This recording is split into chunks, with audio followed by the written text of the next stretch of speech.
Hey guys, Deanpo here with yet another video, and in this one we will discuss the latest and most controversial update to the game, which is the soul power. So how good is the soul power upgrades really when you compare it to your character from before, right? Well, let me put it this way, right? Bison used to be my strongest character.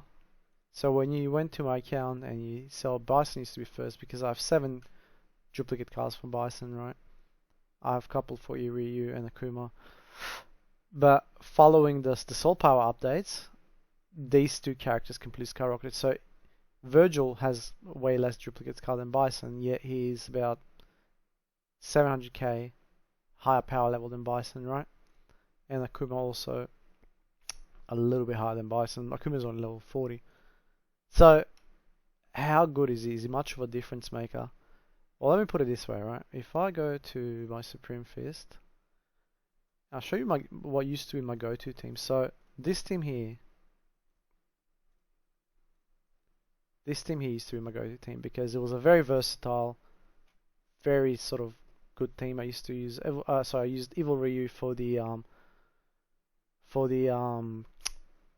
super draining, and also because he does passive attacks as well, right, on the C3. But mainly to drain the enemy's super bar. And Akuma because he's so versatile, his Raging Demon and his super is also very good, right? But then I reached like stages like 493 and 494 where the power gap was just huge, and I was just barely doing any damage. And then enter Vergil post soul power update, right? And how much difference has he made? let me show you, right? Let me show you. So as you can see here, our enemy team has 140 million power versus my team 34 million. Like their normal attacks can one tap me. Not even talking about the super, right? So I'll still use Evil Ryu there for the exact specific reason that I mentioned. A, he's a trigger unit, but also stacks your damage and also drains the enemy super bar. I'm using Bizang for interrupts, but I'm using Vergil as the main carry here. So that's one thing to know. So even though there's a huge power gap between the two teams, just watch how Vergil performs, right? He absolutely just destroys them. So speed it up a little bit to when it starts fight. Yep.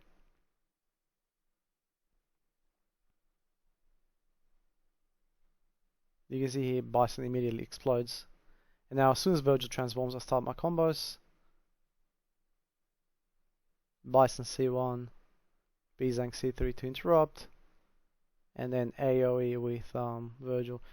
As you saw that his C3 was actually highlighted in purple, that means it's like upgraded in the soul power, right? Look at how much damage I've done to them already. That time I opened up with Evil Ryu because Vergil was not transformed and I had to interrupt, right? And then rinse and repeat. Once Vergil transforms, I don't bother interrupting anymore because they're already dead at this point. And he just basically hammers down on them, right? Huge numbers. Absolutely huge. I cannot overstate the importance enough. Anyways, guys, does soul power really make much difference? In my case, it definitely does. Once again, I'll say it's a finite resource. It is up to you how you spend it. But if you're looking to progress with content, this is definitely one way to do it. Or say you're struggling in PvP for Showdown, I'd also recommend that you use the power up. Anyways, that's it for this one. Please like and subscribe, and I'll catch you guys in the next video.